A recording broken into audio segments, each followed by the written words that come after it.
میرا یہ پیغام chief of army staff general Asif Munir صاحب کے لیے۔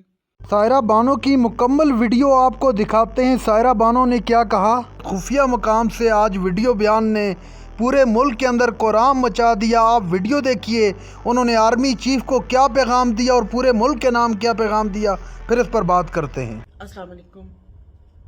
ابھی ایک بیان آنکھوں کے سامنے سے گزرا جس میں ہمارے کراچی کے ایک تاجر پلس صنعت کار پلس بلڈر انہوں نے ریکویسٹ کی ہے چیف آف آرمی سٹاف سے کہ آپ 6 ماہ کے لیے کراچی کو آن کر لیجئے۔ تو میری آپ سے استدعا یہ ہے کہ وہ کہتے ہیں نا کہ حالیہ دہشت گردی کی لہر، اب یہ لہر نہیں، یہ لہریں اٹھ رہی ہیں کے پی کے سے لے کے بلوچستان تک۔ ابھی آپ نے دیکھا ہوگا کہ کس طریقے سے سیکورٹی فورسز پہ حملے ہوئے ہیں اور نہتے شہری اس میں ہمارے فورسز کے جوان وہ شہید ہوئے ہیں۔ تو میری آپ سے ہاتھ باندھ کر یہ گزارش اور استدعا ہے کہ ہماری افواج پاکستان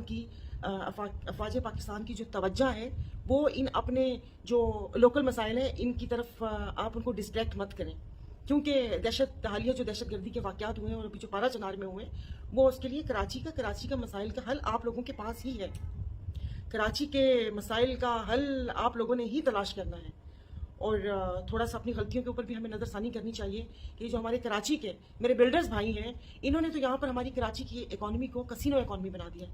پہلے لوگوں کے پاس پیسہ ہوتا تھا، وہ کچھ بزنس کرنے کا سوچتے تھے، لیکن اب بارش کے بعد وہ کہتے ہیں نا کہ جگہ جگہ اگنے والی کھمبیوں کی طرح جو آسمان تک جاتی ہوئی عمارتیں ہیں، لوگ ان میں پیسہ لگا دیتے ہیں اور لوگ کسی اور چیز میں یا بزنس میں پیسہ نہیں لگاتے اور یہ گھر بیٹھے پیسے کمانے کا آسان طریقہ بنا لیا گیا ہے اور کراچی میں اب تو ایسی کوئی جگہ بچی نہیں ہے اور ماشاءاللہ سے ہمارے لوگوں کا دائرہ کار حیدرآباد تک وسیع ہو گیا ہے۔ اب تو کراچی اور نوری آباد اور حیدرآباد لگتا ہے کہ آئندہ آنے والے چند سالوں میں یہ سب ایک ہی شہر ہوگا اور حیدرآباد اور اس سے آگے اور ایسے یعنی کہ پورا پاکستان ایک ہی جڑا ہوا ہوگا، نہ کوئی سرحد ہوگی، نہ کوئی حد ہوگی، نہ پتہ چلے گا کہ یہ شہر یہاں سے ختم ہوتا ہے یا وہاں سے ختم ہوتا ہے۔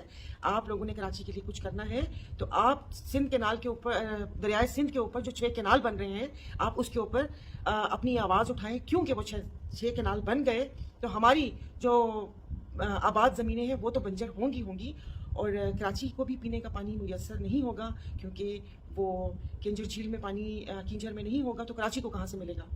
تو ہماری وہ کیا کہتے ہیں کہ پھر تو زمینیں تو آباد نہیں رہیں گی، صرف بس جو آباد ہے وہی آباد ہوگا اور کراچی میں آپ لوگوں کو بلڈنگ نظر آئیں گی۔ تو میری ان سے گزارش ہے کہ یہ جو کراچی کے مسائل ہیں، کراچی کے لوگوں کو ساتھ بٹھا کر مل جل کے وہ کراچی کے وہ مسائل حل کریں۔ ہماری افواج پاکستان کی جو توجہ ہے وہ اس دہشت گردی کو ختم کرنے میں اور بارڈرز کی حفاظت پر ہی رہنے دیں۔ تو آپ کے ریکویسٹ ہے آپ سے کہ پلیز آپ اس ریکویسٹ کو سنیے گا اور کوشش کیجیے گا کہ آپ اس کے اوپر عمل کریں۔ شکریہ۔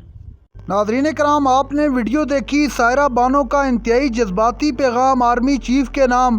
آپ جانتے ہیں تحریک انصاف اس وقت اپنے شہیدوں کے حوالے سے کتنی رنجیدہ ہے اور پورے ملک کے اندر صرف انہی پر بات کی جا رہی ہے کہ ہم پر سیدھی گولیاں کیوں چلائی گئی۔